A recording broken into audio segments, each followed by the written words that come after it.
Magandang umaga po mga kaibigan. Ako po si Archbishop Chito Tagle ng Manila. Tayo na pong magkape at pandasal.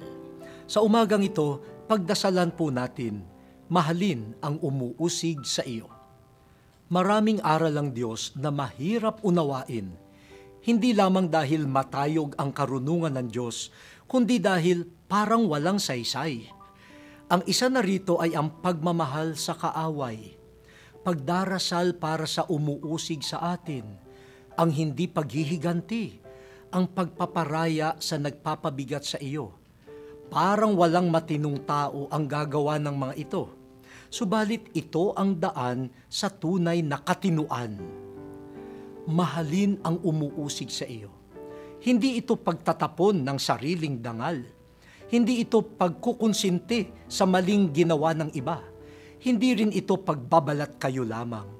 Ito ay pagpuksa sa kasamaan. Matatalo lamang ang masama sa pamamagitan ng mabuti. Kapag tayo ay tumugon sa kasamaan sa pamamagitan ng kapwa kasamaan, naging daan pa tayo sa paglaganap nito. Ang pag-ibig sa kaaway ay ang pagtatagumpay ng kabutihan. Mahirap nga, kaya dasal natin, O Diyos, turuan mo kaming tumulad sa iyo sa pagmamahal sa umuusig sa amin. Amen.